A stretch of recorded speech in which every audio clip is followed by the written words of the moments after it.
Start your day with Morning Edition and wind it down with All Things Considered, only on KPBS. From global headlines to local stories, stay informed, inspired, and connected. Tune in daily or listen anytime at kpbs.org.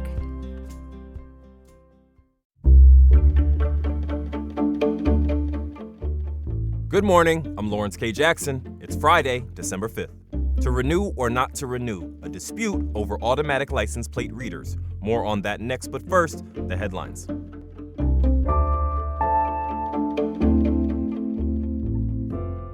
It's going to be a bit more pricey for you to enjoy the great outdoors at some of our San Diego County parks.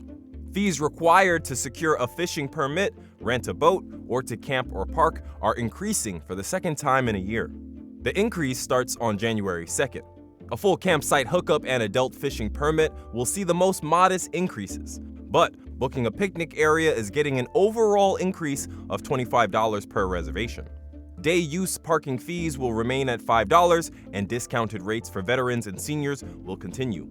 A full schedule list with all fee changes and increases can be found on sdparks.org. A new grant announced this week aims to support the next generation of firefighters and paramedics. Funds from the San Diego Workforce Partnership to the tune of $4 million will go towards supporting multiple nonprofits and community colleges.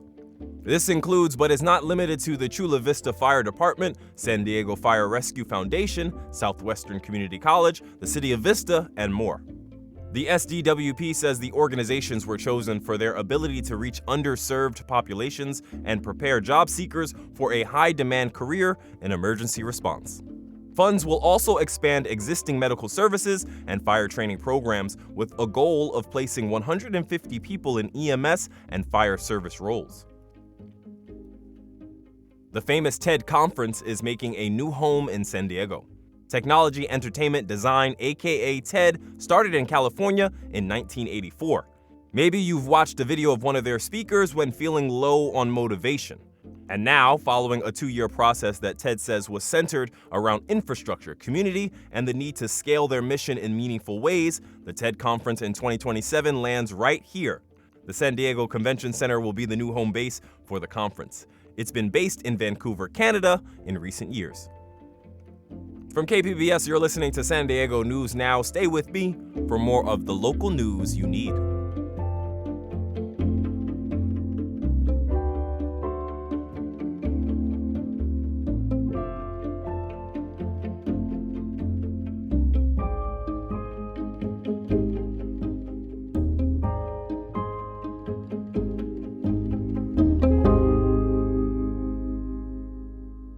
KPBS On Demand is supported by ACLU of San Diego and Imperial Counties. The work of the ACLU is about closing the gap between the America that was promised and the America that is. Learn more at www.aclu-sdic.org.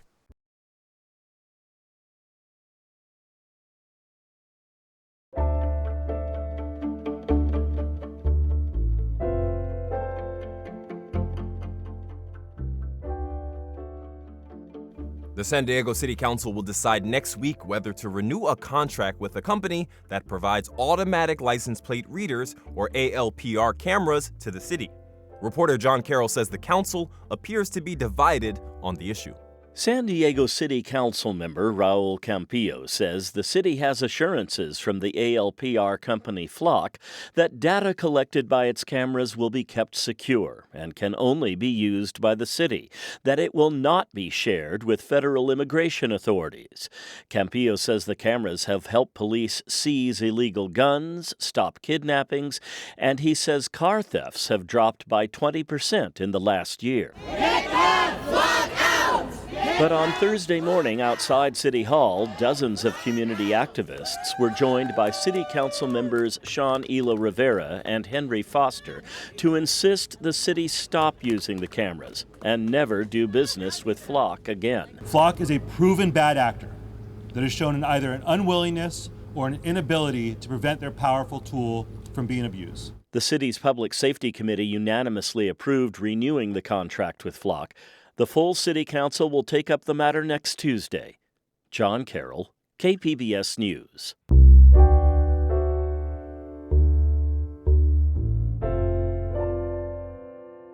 Republican Representative Darrell Issa is staying put in California. He was reportedly considering running for a House seat in Texas. However, Issa told KUSI News Thursday he decided not to make that move. Reporter Tammy Murga has more.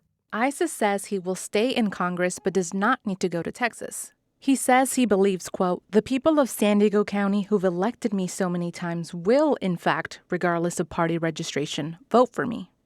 Issa says congressional colleagues in Texas had encouraged him to run for office there. His brief consideration came after California voters approved a redistricting plan that makes Issa's district and others more favorable to Democrats. Issa represents the 48th district and is running for re-election. He is the only Republican in a crowded race against Democrats. Tammy Murga, KPBS News. A state lawmaker from San Diego is calling for a public review of a massive data center project slated for the Imperial Valley. Reporter Corey Suzuki says many residents have felt blindsided by the scale of the project. The planned data center is huge, almost 1 million square feet. It would be located on unincorporated land near the center of the city of Imperial. Most Imperial Valley residents learned that it was in the works just last week, when local officials in the city of Imperial published an announcement about it online. In it, they included a notice that said county officials had found the project did not have to go through an environmental review. I can't fathom a situation where you have, again, just the intensity and scale and what is described in this particular case and then claiming that there is some form of exemption to review. That's Democratic State Senator Steve Padilla, whose district includes Imperial County. He says the public deserves a complete picture of how much water and power the project will use, and how it will affect things like regional air quality. It's a whole new world, and we have to make sure that we have the right kind of standards in place, protections in place, and guardrails in place. The project's developers pushed back against Padilla's concerns. In a letter Thursday, they said the project was designed to meet high environmental standards. Officials from the County of Imperial did not respond to interview requests. Corey Suzuki, KPBS News. As inflation and the cost of living rise, more service members are feeling the strain. Military reporter Andrew Dyer says one local nonprofit is growing with the goal of nationwide expansion.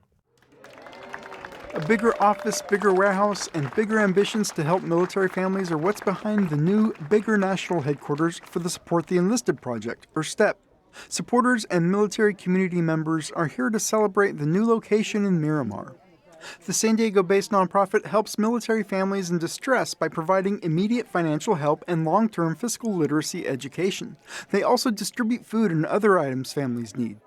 CEO and co-founder Tony Teravainen says the demand for help from the military community is growing. They just keep asking for more support, so we want to continue to add our program to more states and guarantee it in more states. He says this new headquarters will help them do just that. The bigger warehouse will help provide more material assistance to local families while the expanded office space helps families nationwide. Andrew Dyer, KPBS News. The San Diego Unified School District says it's expecting a $47 million budget deficit for the next school year. In a YouTube video the district published this week, Superintendent Fabiola Bagula says one of the main reasons for this is the chronic underfunding of special education. These services cost us more than $400 million annually, yet we receive only about $125 million from state, federal, and local sources. The remaining $275 million plus comes from our general funds. Bagula says declining enrollment and rising employee costs are other reasons the district is facing the shortfall.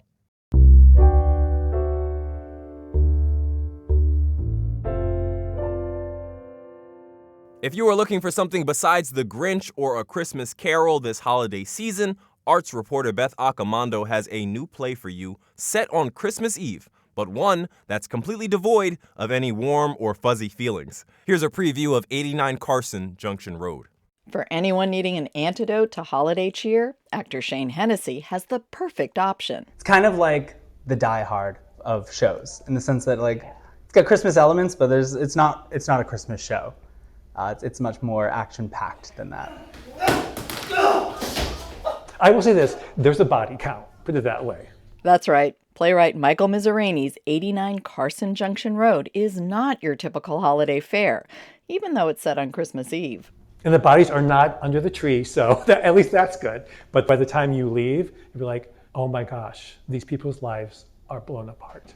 But actress Kay Marion McNallen says it's not anti-Christmas. But Christmas is a really fun backdrop to fear, of which there is much in this show. I like to say that this show feels like a really great short horror novel set at Christmas. If you want something tense and dark this holiday season, then head over to 89 Carson Junction Road. The play runs this weekend and next at Diversionary's Black Box Theater. Beth Accomando, KPBS News. Community can be difficult to find in the digital age. That's where Creative Mornings comes in. It's an organization that brings artists and entrepreneurs together to celebrate connection and inspiration. Every Friday, Chapters host free events in cities around the world, including San Diego. Video journalist Charlotte Radulovich attended last month's event at the Downtown Central Library and brings us this audio dispatch. Yo, good morning, good morning, good morning. Good morning, good morning, good morning. We got the DJ on the ones and twos. Give a shout out to Cammy Cam. My name's Ramel Wallace, and I'm the host of Creative Morning San Diego. I showed up to the downtown library with donuts in the rain, and people still came out strong. The room is full of open, excited, creative energy, and as the host, it's my job to match that energy and reflect the beauty that I see to the community. And I love what I do and the people that are a part of this ecosystem. Hi, Marcy Collins, children's author.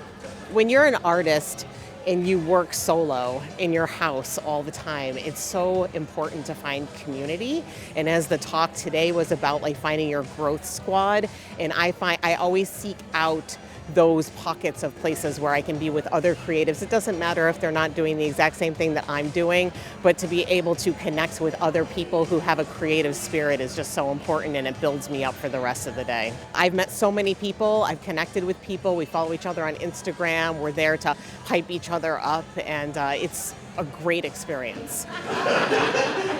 Free coffee, free donuts, free community, accessibility, and gyms that not only inspire your career and your life, but gyms that you can apply within your community, within your family, and within your creative practice. The next Creative Mornings is December 19th, and y'all have a great weekend!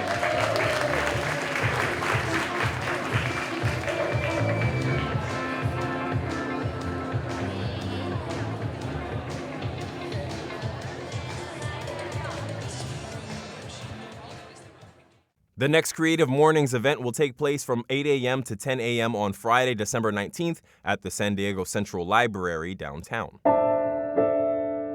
As we do for you each and every Friday, here are some weekend event ideas for you and yours happening across the county. Balboa Park's December Nights returns. It's a free 2-day event filled with holiday festivities, live performances, and features a French ski tavern. Saturday sees the return of Oceanside Transit Center's Holiday Express Train. Bring in the holiday season in North County as guests will enjoy a visit from Santa Claus and performances by carolers as their train departs. First train leaves at 10:15 a.m. with multiple rides throughout the day, and there are even some night ride options as well. On Sunday, the Singles in Sweaters event is for anyone looking to find love this holiday season. That's happening at Mike Drop Comedy on Claremont Mesa Boulevard and is for anyone 21 and up who is single and likes to laugh. The event features a live dating game and an ugly sweater contest. Whatever you do end up doing this weekend, enjoy. That's it for the pod this week. The podcast this week was edited by Brooke Ruth and Quinn Owen. The pod is hosted and produced by me, Lawrence K. Jackson. As always, you can find more San Diego news online at kpbs.org. Thanks for listening and subscribing. By doing so, you're supporting public media, and I really want to thank you for that. Have a great day.